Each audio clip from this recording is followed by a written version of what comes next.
Having lost the election and lost the argument, the butthurt left and the rigged media is desperate to salvage some scrap of credibility. So they've decided to create a new panic over so-called fake news, pressuring Google and Facebook to take action against fake news websites. Oh, and when they say fake news, that includes any reporting or opinion that contradicts their leftist narrative. The blacklist that all the mainstream media websites are circulating as the official designation of what constitutes fake news includes InfoWars and Breitbart. Well, imagine my shock. But this list of fake news websites, it had to be created by a reasoned, level-headed, impartial source. There can't be any bias involved in this, right? Wrong. It was created by a radical leftist safe space social justice warrior assistant professor who describes herself as a feminist activist and who supports extreme left-wing groups like Black Lives Matter and Occupy Wall Street. Well, imagine my shock. So the media is circulating a list of fake news websites created by an incredibly biased left-wing social justice warrior,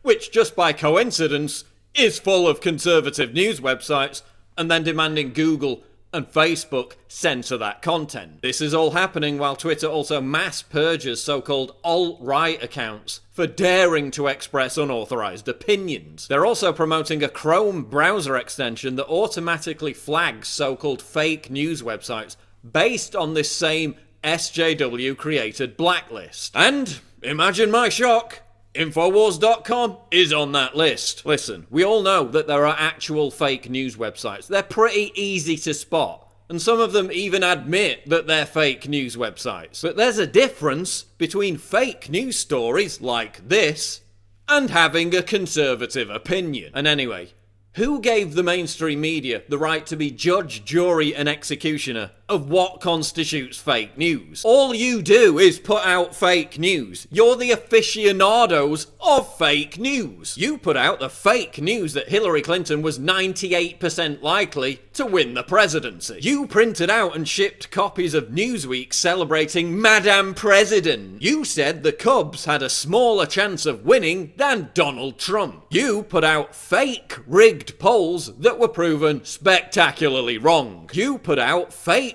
rape stories that ruin people's lives over and over again. You fake interviews with your own cameramen claiming they're anti-Trump protesters. You create fake narratives like Trump being responsible for violence at his own rallies when it was DNC-funded agitators all along. By this measure, nearly every mainstream media outlet should be put on a fake news list. Oh yeah, and when some fake news website puts out a fake news story, the worst case scenario is that someone makes some ill-gotten advertising dollars. When the mainstream media peddles fake news, like the fake news story that Saddam Hussein had weapons of mass destruction, hundreds of thousands of people die. You're the fucking experts at fake news, so how dare you accuse us of being fake news? And why the hell should anyone trust you? As WikiLeaks exposed, you're not the Fourth Estate, you're a public relations front for the Democratic Party. You lost the argument, you trashed your own credibility, and now you're trying to resurrect it by claiming that everyone who beat you is fake news. Give me a break. No one trusts you.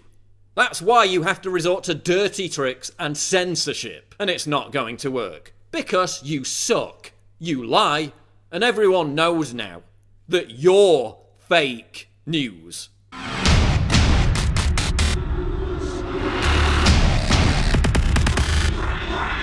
What?